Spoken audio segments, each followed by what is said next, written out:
Bom dia, boa tarde ou boa noite. Sejam bem-vindos a mais um vídeo do canal. Eu sou o Cleiton Moore. E eu sou Vanessa Rocha. E a gente vai dar continuidade à explicação da evolução mamífera no Cenozoico. Dessa vez, vamos colocar o título de Eurásia, mas eu vou explicar detalhes para vocês depois da vinheta. Então, vamos lá. Bem, a ideia era dividir em Eurásia, América do Norte, África, América do Sul e Oceania. Para cada um deles foram os grupos mamíferos. Só que a gente viu que chega numa hora que fica meio a meio. Porque o grupo dos placentários é dividido em Xenarthra, Afrotheria, Laurasiatheria e Euarchontoglires. É péssimo. Trava a língua. Porque você vai vum, vum, vum. Uma língua, mas enfim. O Euarchontoglires e o Laurasiatheria, eles têm quase que meio a meio das divisões dos grupos que compõem eles entre a Eurásia e a América do Norte. Então não tem muito como a gente dizer assim, fulano tá na América do Norte, ciclano tá na Ásia, beltraninho tá na Europa. Porque eles são praticamente os três, a maioria deles. E quando não acontece de às vezes ter gêneros dos bichos que foram encontrados mais antigos, os fósseis, né? Em continentes diferentes. Às vezes tem, tipo, um gênero do bicho tá na Europa e o outro gênero tá na América do Norte. E eles têm a mesma idade, ou seja, não é o mais antigo, o mais antigo é um fóssil que não foi encontrado ainda, ou simplesmente era um fóssil e aí eles tinham um animal que dividia em dois grupos e demorou para se especificar e eles estavam submetidos às mesmas pressões naturais e eles evoluíram muito parecido, dando origem ao grupo nos dois lados. Isso soa muito estranho, eu concordo que soa super estranho isso. Mas geneticamente isso é possível, né? Já que eles têm o mesmo ancestral em comum, estavam submetidos às mesmas pressões seletivas, mesmo estando em continentes diferentes, significa que eles podem evoluir. Existe uma probabilidade aí deles evoluírem para coisas parecidas, né? E que estão dentro das mesmas características que compõem o grupo. Até porque não é porque um bicho está num grupo que um primo dele vai ser exatamente igual. Ele é parecido, mas ele não é igual. E mesmo que a gente leve gênero diferente de um para o outro, as espécies ainda são diferentes. É por isso que tem a especificidade, né? Especificidade. Enfim. E aí, por esse motivo, a gente colocou o nome desse vídeo como Eurásia, mas a gente vai focar no grupo que recebe esse nome, que é o Laurasiatheria. A gente vai começar por eles. Mas aí vai ter a América do Norte também. A rodo. E quando a gente for gravar o da América do Norte, vocês vão ver que também vai se citar Eurásia também no vídeo todo. Então, bem, era só para colocar essa observação aqui. Fazendo um breve resumo da evolução mamífera, a gente começa ali um pouco, mais de 300 milhões de anos atrás, lá dos sinapsídeos, e passa toda a evolução ali dos pelicossauros, terapsídeos, até chegar aqui, no caso do Mesozoico, né, até os tuberculados. E aí a gente chega no Cenozoico, já lembrando que o mundo estava dividido nos continentes bem próximo do que a gente tem hoje. Porque o Cretáceo já era muito perto do que a gente tem hoje, né? Com poucas exceções. A África e a Índia estavam isoladas. A Oceania estava se afastando ainda. A América Central não existia. A África e a América do Sul já estavam separadas, mas ela estava ainda relativamente mais perto. próximas. A América do Norte tinha uma ali do meio ali que dividia, então que estava sumindo ainda. Então, dividia. A Europa ainda era basicamente só ilha. Então, enfim, a gente tinha umas divisões ali um pouco diferentes que foram, obviamente, se modificando com o tempo até o que a gente tem hoje. E aí, por isso, a gente tem vários animais isolados nesse caso. Só para vocês lembrarem. Então, cada um deles, obviamente, ocorreu evolução de forma isolada. Eu acho que é melhor o termo usar. E aí, por isso, a gente vai começar com a Laurasiatheria. Como eu falei, justamente, esses são os eutérias que recebem, ou seja, os placentários, que tem o nome Laurasia nele, porque sua maioria tem ali origem, ou se supunha que a sua origem era ali. Esse grupo é dividido em outros subgrupos, e a gente vai começar com o subgrupo Carnívora. Bem, o subgrupo Carnívora se estima que ele tenha surgido ali mais ou menos no Paleoceno. E que seja mais ou menos ali na Europa. Parabéns pela Europa, eles têm alguma coisa. Alguma coisa deles. Porque eles não têm. A característica básica dos carnívoros é ter os dentes carniceiros, que seriam os premolares e o molar, que é um premolar superior, e o inferior são molares aqui atrás, assim, que são bem no lugarzinho, que eles se encaixam entre eles e eles servem justamente para rasgar a pele e quebrar o osso, fazer esse processo. Lembra que nos outros vídeos a gente falou que a evolução mamífera ela se dá muito, principalmente pelos dentes. Pronto, os dentes voltam aqui nesse caso, e é isso que define quem é carnívoro. Dizem que o ancestral em comum ali, mais ou menos, o mais aceito deles é o Dormaloceon latouri. Esse nome sei lá, ele promete uma coisa, entrega outra, não sei. O bicho é lindo, meu Deus, eu queria criar esse bicho. O Fernando vai dizer que é estranho, que é feio, mas eu achei belíssimo esse bicho, eu mostrei até a Vanessa. Ele habitou Bélgica no Eoceno, em torno de 55 milhões de anos. Ah, tá, mas por que tu falasse que é ali no Paleoceno? Isso aqui já tá no Eoceno, porque é mais ou menos o período que se estima que tava ali. No outro vídeo eu falei que se a gente divide as coisas, se começou já no comecinho do Paleoceno, então significa que ele vieram do Cretáceo, porque tem aquela divisão dos continentes, enfim. Então existe isso. Só que ele era bem pequeno, eu não encontrei o tamanho exato dele, mas eu vi que ele pesava só 1 quilo. Só? Era um neném, ele, meu Deus. Botava medo em quem, né? Um nenenzinho. Mas, por mais que ele fosse, os dentes dele ali eram um simulacro, vamos dizer assim, do que viria a ser os dentes carniceiros. Mas o grupo carnívora hoje, né, ele engloba vários animais e não engloba só que são carnívoros por obrigação. Existem onívoros também que são englobados nesse grupo e alguns até se tornaram herbívoros também, tá bem? O próximo grupo é o grupo dos Perissodactyla, que são os ungulados dotados de um número ímpar de dedos, que inclusive eles têm um ancestral comum com os ungulados de Darwin lá da América do Sul, né? Que inclusive no outro vídeo eu comento que eles têm algumas semelhanças. E eles têm essa característica principal, e uma outra característica do grupo é que eles são fermentadores, então eles conseguem romper a celulose da matéria vegetal, né, no intestino depois que ela já passou pelo estômago, que é um pouco diferente de como faz o grupo que Cleiton vai falar depois, que é dos artiodáctilos, que eles já têm os ruminantes, já tem uma forma já são diferente mesmo, de processar ali os vegetais. E esse grupo a gente tem como exemplos de animais atuais cavalos, rinocerontes, as antas também. E eles são animais que são encontrados em diversos habitats. A gente consegue encontrar nas savanas, nas florestas, nos pântanos, pradaria. Eu ia falar padaria. Na padaria, tá lá pedindo, olha, eu quero um pão. Um cavalo, assim, eu gostaria de um pão.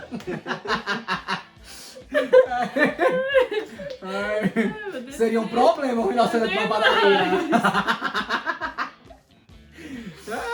Mas enfim, eles são achados nas pradarias, nos estepes e também nos semidesertos.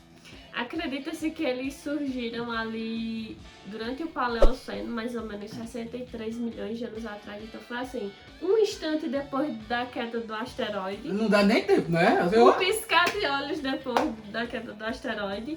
E não se tem um consenso, porque, assim, do local exato onde eles surgiram, porque a gente tem fósseis tanto da América do Norte quanto da Eurásia, e são mais ou menos ali da mesma época, então não dá pra bater o martelo se eles surgiram na América do Norte ou na Eurásia. Se eles são relacionados com os ungulados de Darwin, eu acho que o mais provável seria a América do Norte. América do Norte, exatamente, porque o ancestral deles... se dividiu em algum momento ali e seguiu pra América do Sul. Faz mais sentido. Eles... Hoje em dia são um pouco menos numerosos do que os artiodáctilos, porque depois que eles acabaram se tornando mais numerosos e tal, os perissodáctilos acabaram perdendo espaço, diminuindo um pouco ali.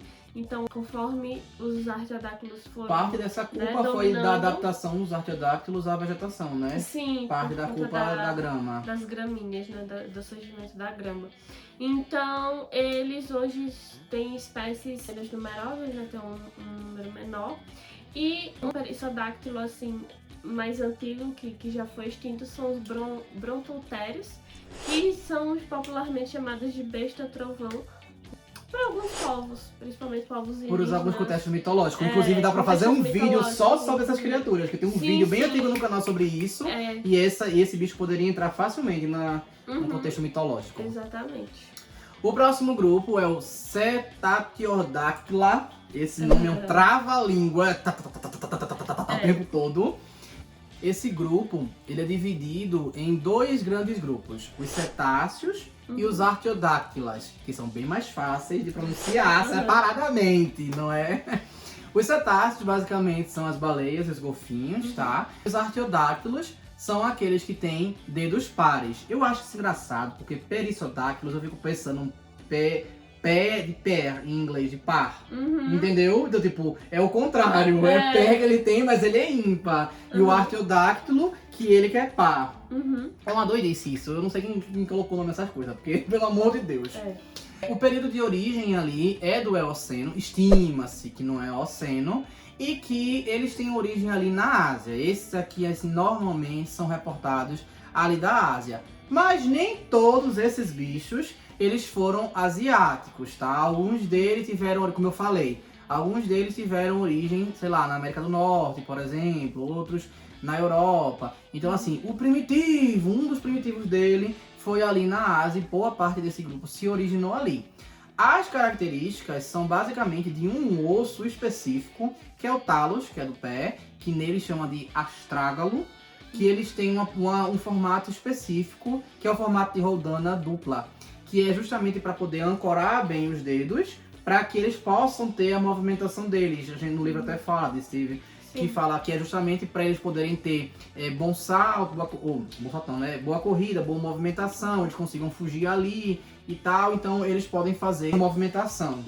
Então, por causa disso, eles têm essa especificidade, né? Então, essa característica, esse osso, é específico deles. Como a Vanessa falou também do estômago, né? Basicamente é que eles são mais adaptados à ruminação, ou seja, são os ruminantes que tem, então a digestão deles é feita no estômago partido em 4 câmaras, que é dividido, misturado, regurgita, volta, mastiga de novo, volta e fica nisso, nisso até terminar de digerir, tá certo? O exemplar mais antigo que eu trouxe foi o Diacodexis, que ele tinha cerca de 50 centímetros e ele era do Eoceno. Eu achei ele muito fofinho. Ele parece inclusive Bambi. É tipo um Bambi, só que de cauda e meio coelho, tipo uma orelha um pouquinho maior, umas patinhas assim mais guia, sabe? Mais grossinha, menos fina. É muito lindo, eu achei muito lindo. Os bichos daqui de hoje eu acho belíssimos. E o dos comuns, né? Como eu citei sobre ruminantes e tal, enfim, os camelos, que eles são daqui. Esse Diacodexis, por exemplo, ele tem encontrado fóssil. Esse foi o que eu falei que não ajudou. Esse bicho tem fóssil encontrado dele na América do Norte, na Europa e na Ásia. Então esse aqui é daquele que não ajuda pra dizer onde é que o Laurasia tá. Aí bota a Laurasia o nome pra geral, porque a América do Norte tava grudada antes na Ásia, então bota esse nome aqui, Laurasia. É isso. Porque tem ele em todo lugar. Tá bem? O próximo é o grupo dos Pholidota, que é o grupo que tem os pangolins. Que são uns bichinhos bem... Eu acho eles fofinhos. Eu acho eles lindos. Acho eles fofinhos. É um dos que talvez Fernando fale que é feio. Sandslash. Sandslash. É basicamente Sandslash. Eu acho eles muito fofinhos. Eles são bem diferentões. Mas eu acho eles muito fofinhos.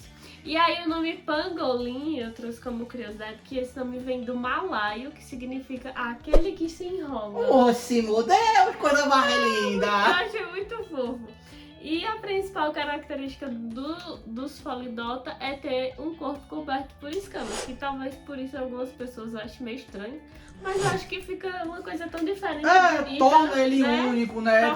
Tipo a raposa, né? É uma coisa única. Exatamente. Ali é muito, muito legal. E torna ele muito próximo do Xenartras, né? Assim, Xenartras não, né? Do tatu especificamente, né? Uma evolução quase convergente ali. Eu vi que a evolução deles é convergente porque a parte do casco do tatu é uma... Ai, esqueci agora todo o que eu estudei de química.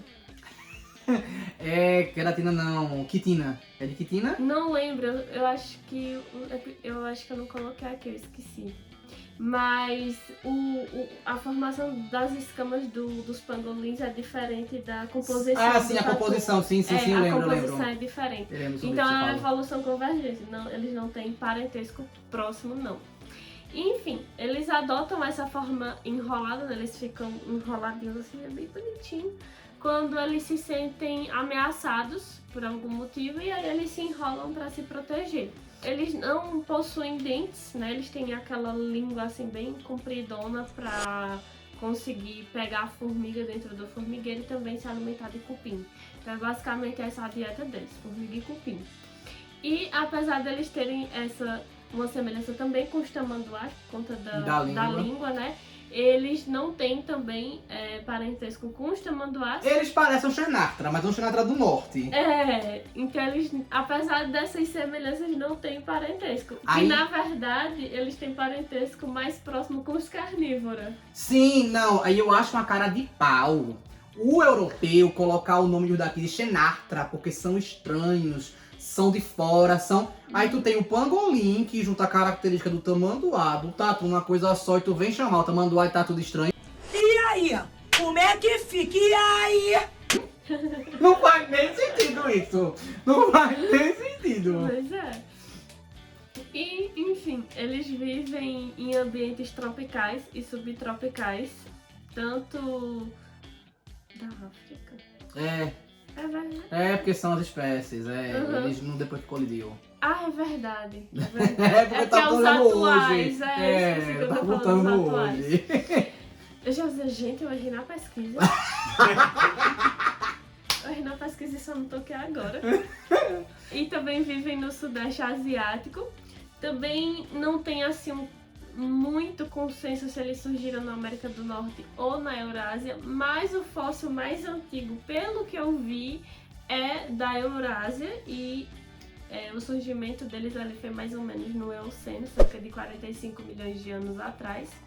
E apesar de não ter assim, muitos desses animais ainda viverem até hoje, eles enfrentam um problema muito grande por conta da caça e do tráfico ilegal, que usam principalmente as escamas dele. A China é o país que mais trafica escamas de pangolins, porque lá na cultura chinesa tem alguma coisa sobre as escamas serem medicinais, eles acreditam ter algum poder assim medicinal, só que as escamas é só queratina, então não tem muita... Não existe comprovação científica de que as escamas dos pangolins tem algum efeito. E assim, já é um bicho que já medicinal. sofreu competição ambiental natural, Sim, né? sim. O ser humano só foi lá pra dar carta da final, praticamente. Exato. Hoje tem poucas espécies por causa disso, Por né? conta disso, e enfim, o fóssil mais antigo que se tem de Fogdota é de um gênero chamado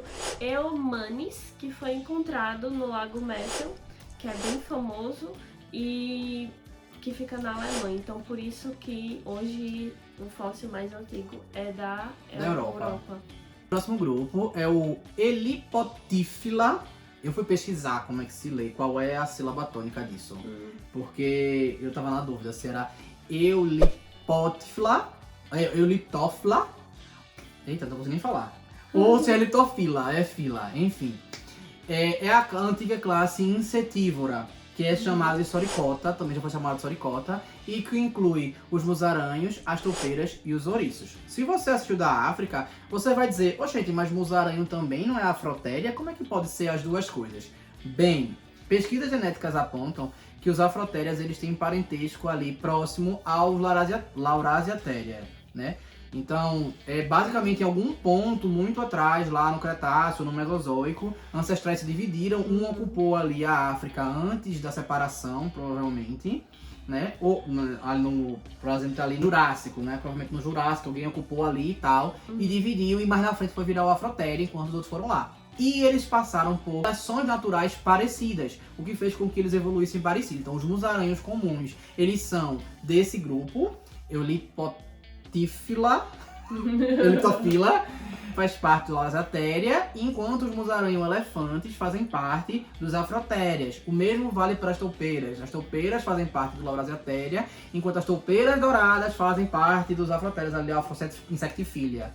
né? Então, estão separados ali por pouca coisa, mas estão, porque eles passaram por seleção natural ali muito parecida uma do outro e acabaram evoluindo. Eu acho uma evolução convergente muito absurda, porque eles viram quase a mesma coisa, né? Mas geneticamente eles são diferentes. A origem deles é ali do Cretáceo Superior, então a gente pode supor que mais ou menos ali eles foram nadando da Ásia para a África, ou da África para a Ásia em algum momento para ter essa separação. O habitat América do Norte, dizem que o mais velho é a América do Norte, então por algum momento ali eles se separaram até, se estendiam até lá, né? Uma parte migrou para a África provavelmente, e eles se estendiam até lá. Como eu falei, boa parte da característica dele é insetívoro. Eles têm um focinho fino, o corpo pequeno e normalmente eles têm cauda, eles têm o corpo pequeno e robusto. O metabolismo é rápido, enfim. Um exemplo que eu trouxe aqui foi um exemplo muito peculiar, que ele vai servir tanto para o passado quanto para o presente, que são os Solenodontides. É um grupo que também é chamado de Almiqui ou Almiqui, que habita o Caribe. Eles são caribenhos. E esse bicho, ele existe há muito tempo e ele praticamente não mudou. Desde o Paleoceno, se não é o Paleoceno ou é o Eoceno, agora tô na dúvida, acho que é o Eoceno. Do Eoceno pra cá, ele praticamente não mudou. Inclusive, ele é um mamífero que ele injeta veneno. A saliva dele tem veneno e aí ele morde pra injetar veneno. Esse veneno dele causa paralisia. Aí ele usa tanto pra caçar quanto pra se defender. Então, se alguém vai atacar ele e a pessoa ameaça pra ele, ele não consegue destruir, vamos dizer assim, pro YouTube não cortar, ele morde pra ter uma pessoa ter uma leve paralisia, né? Pro ser ter uma leve paralisia e ele fugir. Da mesma forma que ele faz pra caçar, ele morde pra paralisar e depois... Que legal! O miserável é um gênio! Agora o bicho é feio, coitado. Aqui esse é feio, feio que dói. Ele é praticamente um rato grande dourado. Ele é feio. E com o focinho mais fino. Ele é... Não, e aqui não tem pelo, aqui nas orelhas não tem pelo, o resto tem pelo, aí o rabo fica aquele pelo meio estranho, parece uma criança desenhou. Aquele bicho é feio. Só tem, pelo que eu vi, só tem 2 espécies ainda hoje, e que todas elas são ali em Cuba.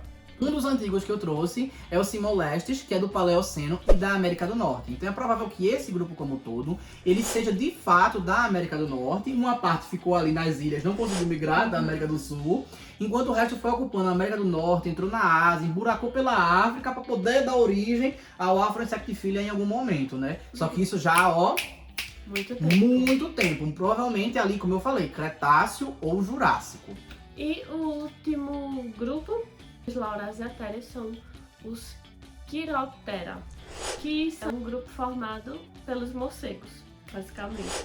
Então é um grupo que abrange todos os morcegos, tanto desde os seus ancestrais, né, até os morcegos que a gente tem hoje.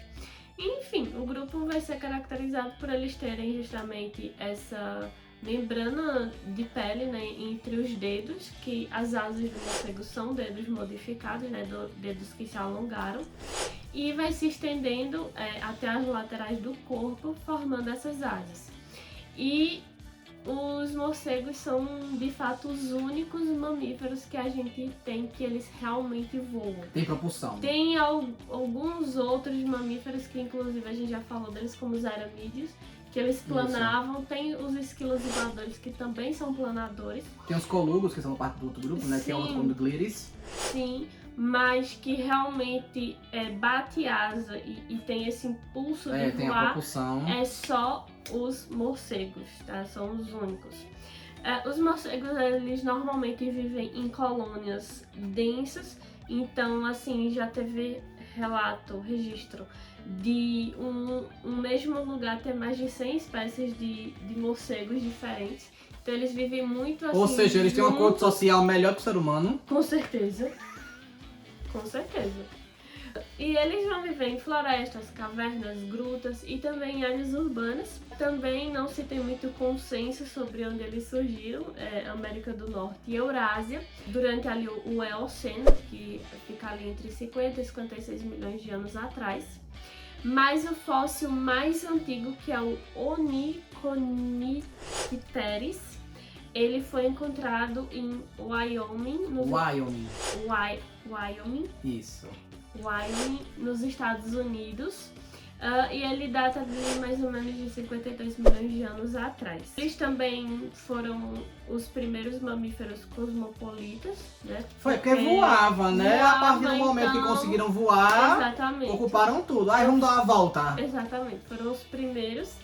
E hoje em dia o problema que afeta os morcegos é desmatamento, urbanização e uma coisa que talvez muitas pessoas não saibam, né, pelo menos quem não pesquisa tanto sobre o assunto, é que embora os morcegos sejam conhecidos Como vampiros, né? Exatamente, como vampiros, aí tá associado a Batman, a Drácula e não sei o que lá, das sei lá quantas mil espécies que existem, só são 3 que realmente se alimentam de sangue. E elas são encontradas na América Central e aqui na América do Sul, mas só são 3. Todo o resto é de morcegos que se alimentam de frutas, de insetos, pequenos vertebrados ou de néctar também. Inclusive, o grupo, cada um desses grupos dava pra fazer um vídeo individual. Sim. Mas eu acho que um dos mais interessantes seria a Quiróptera. Sim, sim. Daria pra fazer um vídeo sozinho. E o vídeo tá ficando bem longo e a gente só tem que citar aqui um pouco sobre os animais que entraram no continente depois disso, né? Só recapitulando um pouco, quando a Índia e a África colidiram, aconteceu várias coisas, a gente vai falar em outro vídeo. E esses animais migraram, passaram de um lado pro outro e tal, e tiveram essa ocupação. A ponto que alguns desses bichos tiveram origem de um lado, mas eles são famosos em outro, e às vezes é famoso em outro, como no caso, você falou, o pangolim. Tem também na África, que foi depois dessa colisão que ele entrou e tal. Então aconteceu muito isso. E como tem a parte da América do Norte também, só para lembrar do grande intercâmbio biológico americano, quando aconteceu lá entre o Plioceno e o Pleistoceno, a carga genética foi trocada e os animais conseguiram migrar para a América do Sul, os cavalos, nesse vídeo eles migraram para a América do Sul, por exemplo, e puderam ocupar aqui. E os carnívoros também, né? Sim, cães e gatos também vieram, os ursos também vieram, apesar que urso a gente quase não tem, mas tanto enfim. que a gente teve o Smilodon aqui do sul. Exato, então assim, a gente tem os bichos que vieram, que fazem parte desse grupo aqui também, eles também migraram pra cá no Giba, né? É horrível esse nome.